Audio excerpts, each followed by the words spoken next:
Okay, so what is the most likely underlying mechanism for this patient's presentation? So a 30-year-old woman presents to the emergency department with sudden onset sharp and severe chest pain that radiates to her back. She has a history of lupus, and on examination, her blood pressure is 90/60, which is low. Heart rate is 110, and respiratory rate is 22 beats per minute, 22 breaths per minute. She also has a distended jugular vein and a muffled heart sound, and her ECG reveals electrical alternance. Okay, so severe chest pain that radiates to the back. I think that's usually just peri. It could be like a pericardial effusion or myocardial infarction. I'm going with either of those two, Okay. but because of the distended jugular vein and the electrical alternans, I'm going to go with actually no, coronary artery vasospasm sounds good too.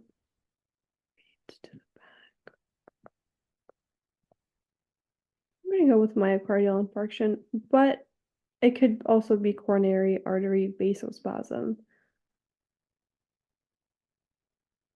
Okay, I want you to put everything together. Okay. If you think it's myocardial infarction, tell me why you think it's myocardial infarction. I think it's myocardial infarction because yeah, like um the severe sharp onset. Okay, Um that's good. That supports it. Okay. yeah.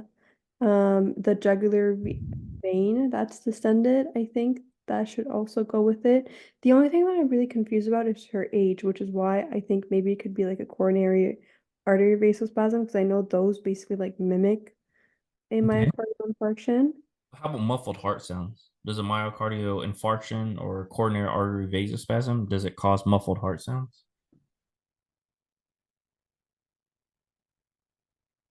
Heart sound.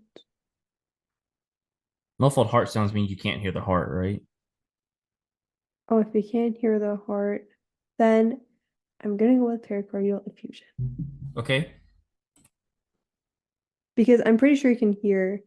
Yeah. So the thing I want you need to look at everything together.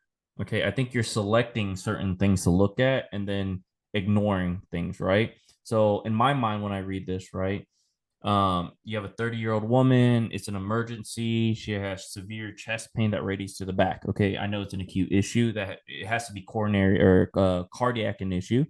She has SLE, which can increase risk of certain things. Her blood Mhm. pressure is low, so she's hypotensive. She's tachycardic. She's tachypnic, and then she has distended jugular veins. She has muffled heart sounds. So not many things called muffled heart sounds and distended veins.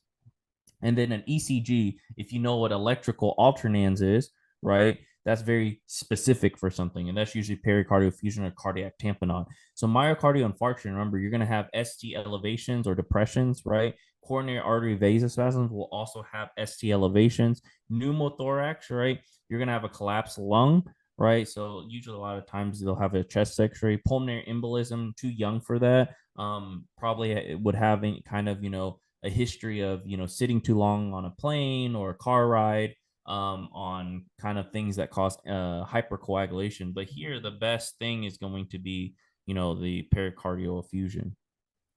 Okay, Mhm. so cardiac tamponade. Okay.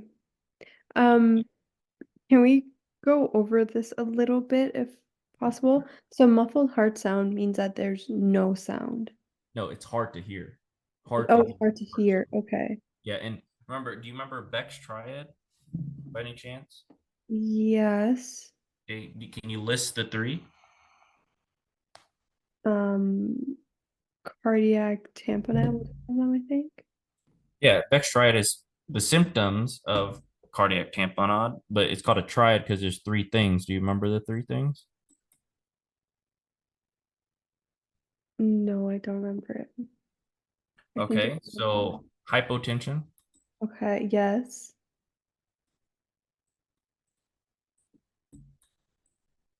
Okay, then also muffled heart sounds.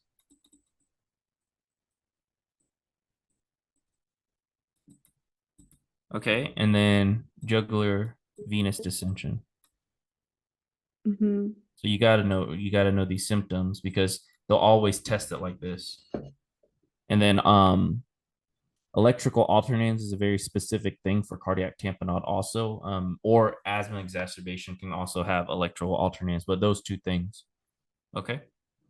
Okay. And those are related to cardiac tamponade, and cardiac tamponade is caused by pericardial Yeah, effusion. exactly. Does it make sense? So you got to know Beck's triad. Okay. Yeah. No, I definitely read it on first day. I just didn't remember.